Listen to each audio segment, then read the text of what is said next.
How you doing, folks? It's Kevin here from Hunting and Mead, Ballycool and Blanchardstown. Today, one of the cars I want to talk to you about is the new i20 Deluxe Plus model. I'm going to show you around this car, inside and out. We're going to take it for a test drive and see exactly how it performs, economically, comfort, performance, everything across the board. So obviously starting from the front of the car, okay, I want to draw your attention to the bonnet here with the lovely creases in it here, and it's bringing it down, it's kind of running down into this extended bumper, and it's giving it that bold, sporty look, making its presence known. Obviously across this attractive grille, you've got the daytime running lights, which are obviously LED, which is quite handy. But what I like about this is right beside your LED lights here, you've got this airflow intake. Now that's creating less drag, which means less fuel consumption. That's pretty intelligent. Bringing you around to the side of the vehicle, okay, I want to also draw your attention to the 16-inch diamond cut alloys. That's followed with the Michelin Primacy tyres also as well. Now, coming around, you've got the creases following down the side of the car as well. Quite sexy, quite sporty looking, really, really attractive. Matched in with the chrome as well, it's kind of jumping out at you. Again, this car is making its presence known. I want to draw your attention to the heated folded mirrors also. Okay, you've got your built-in indicators as well, and as standard, you lock the car, they fold in, which is pretty handy, you know, for tight parking spaces in shopping centres, which we all know can be a nightmare from time to time. Well, I'm loving how these creases follow across the roof also to the back of the car, coming up from the bonnet. So it's kind of giving it, again, that bit of extra feel. Do you remember those go faster stripes we all used to love, made that car really, really sporty? Well, it's actually integrated into the metal here, which I think is pretty cool. So moving down to the back of the car here, I want to draw your attention to the wraparound tail lights. Pretty handy, pretty neat, okay, and I'm loving the reflector across the back of the car, running it into each light as well, and it's giving it that kind of attitude, that kind of sporty look again. Really, really bold. I'm loving the way the chrome is jumping out also. That's, again, very attractive. Bringing you down lower, you've got your reverse camera here, okay, now that's coupled with the 4 parking sensors also, so reversing won't be a problem anymore. Coming again lower, you've got the matte black bumper here integrated with the gloss also, and you've got the diffuser underneath. Again, all in all, this car is extremely attractive, extremely sporty looking, and it is making its presence known aggressively in a good way. Now, drawing your attention to the boot, which I'm actually really excited about. This is actually fairly smartly done, okay? As standard, obviously, you've got your 351 litres of space, okay? But under the floor here, which I love, it's a rarity at this day and age. You've got your spare tyre and everything you need to change it in case of an emergency. You've got your shopping hooks as well.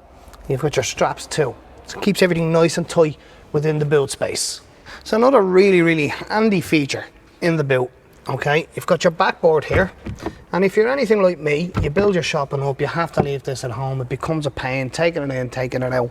You just dislocate it from the joints there, and she pops in nice and handy like that. So you never have to leave it at home. You're not running in and out of the house, reconnecting it, disconnecting it. Slides in, and it's giving you that bit of space to build up. I hope you're good at Tetris. Under the bonnet, we have this 1.2 petrol 4-cylinder engine, okay? It's got 84 brake horsepower, and that's producing 118 Newton meters of torque. Now, this engine is also coupled with a 5-speed manual gearbox, okay? Now, this is also available in an automatic, which is 1 litre petrol. I do also want to bring you up to the dashboard here, okay? And it's kind of got that bright but cozy 2-tone look, which again jumps out at me. I'm loving this. The air vents themselves, they're with a kind of a braille integration into the dashboard here, and it's following all around to the door there. One of the other cooler things that Hyundai have actually done with this car that they didn't have to do, but again it's jumping out, is you've got the moody blue lights, okay, which are in the door handles, the door bins. It's kind of giving it a nice ambience. It's also in the charging tray here, which actually reminds me that you've got the wireless charger too. So you literally just throw the phone in there, no wires, no nothing, it just charges itself. In and around the charging tray, obviously you've got your USB ports, you've got 2 of them there, and you've got your 12 volt socket too, okay? And pointing out the USB ports. We do have some in the back as well for the little ones when the phones are going dead, as we all know they always are. Bringing you up to the 8-inch screen here, okay? You've got, again, wireless Apple and Android CarPlay, so that pretty much gives you everything you need. You've got your WhatsApps, your Zooms, your Maps, your Audible, whatever your requirement is. The climate control also in this car, it is pretty standard, and it's pretty neat and tidy also, just kind of sitting in here for you. Now guys, I have to say, for a small car, sitting here in the back, the space is actually unreal. This is quite comfortable. You know, you've got your ISOFIXes also as well. Again, more room for the little ones to come in here. You've also got, as I said, you've got your USB port in the back here, okay, and you've got this little kind of storage area too, where you can put your USB cables as well, charging cables. As we know, the little ones are always fighting over who owns which ones. You've got a couple of spare cables in there, or if they want to throw the phone in, which I doubt it'll leave their hands anyway, we all know what that's like, but you've got that space there. Okay guys, so we've just pulled out of the showroom and we've reset the trip meter, so we're going to go for a quick drive and see exactly how the car performs. I have to say, for a car that's very low down, it is very comfortable. The seats in themselves, again, as always, I feel like they're wrapped around me. They're kind of hugging me in a way.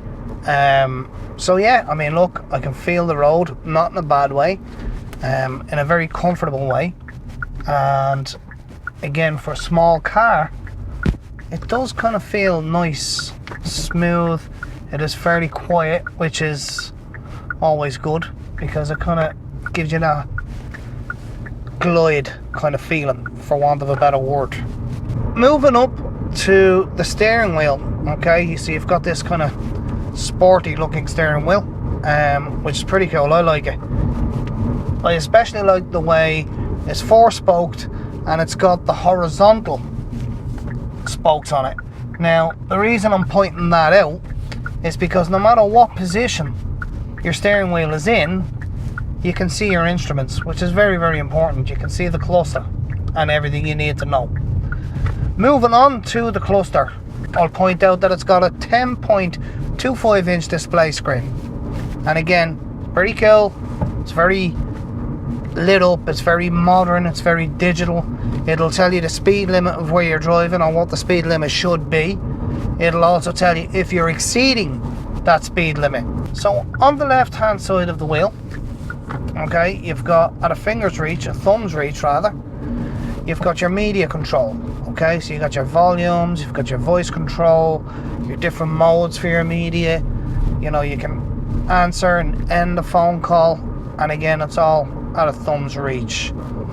I'll bring you over to the right hand side of the wheel, and you've got all your modes, okay, for the controls in your cluster, which we'll go into. You've got your lane keeping assist. Again, you just click the button, put it on and off. You've got your cruise control when activated. You've got the little flick switch here, so your plus and your minus to increase or decrease your speed. Now, that's for motorway use, obviously. However, while in cruise control, and I love this feature with Hyundai, you can actually pause the cruise control and take control of the car back. So if you've got an obstruction in front of you, i.e. tractor, truck, you know, or slow driver, and you need to get around them, then that's all you have to do. Once you're around the obstruction and you press the pause button again at a thumb's reach, that refreshes the system and puts you back to where you were in cruise control. This car comes with a large number of safety features. For example, the FCAA, okay, so that's the forward collision assist, okay. What it does is that there's a radar in the front of the car, and a kind of like a camera, and if you have a sudden obstruction, for example, if the car in front of you brakes harshly, or pedestrian runs out in front of you, cyclist swings out in front of you, and these are all everyday obstructions. this car will actually brake itself. Now, it won't stop you on a dime. It won't brake to the extent that it'll stop you, but it will give you a sudden jerk and slow you down for you to brake. It'll also scream at you from the dashboard with alarms and all sorts of lights and so on. And again, protecting you and everyone on the road around you. Guys, let's face it, this day and age, it's always safety first. No matter where you are, no matter what you're doing, no matter what you're driving. You cannot deny that that is pretty nifty function. We're back at the dealership now, and there is one more feature that I want to mention. I actually forgot to mention when I was out, is the high beam assist. So you're driving down a back road, you've got your lights on auto, there's no traffic coming towards you. We always put on the high beams, especially going around bends, to allow people know that we're coming, and when people come towards you, we turn them off. Well, this car will actually, if you push the lever forward and leave it on, this car will actually turn off the high beams to prevent dazzling anybody when it senses somebody coming towards you, which again is, when you think about it, a safety feature. Putting that aside, I want to draw your attention to the performance of the vehicle while we were out. We done 12.2 kilometers. Now, I wasn't exactly eco driving, but I wasn't overly heavy driving either. For that 12.2 kilometers, we got 5.5 litres per 100, which is not bad. Eco driving, you could easily do 4.5 to 5 litres per 100. All in all, this car, for the value and for the money, it performed well, very, very well. And it, you know, if you want to test drive this car, which I would highly recommend you do if a small car is for you, then come on over to Hutton and Mead in Ballycullen and Blanchardstown. We will look after you. We'll take you out for a test drive, allow you to drive it, and if the smaller car is for you, then this is the car for you. And as always, guys, thank you so much for watching. It's much appreciated. And if you liked the video, please hit like and subscribe to the channel, and watch out for more reviews on all Hyundai products.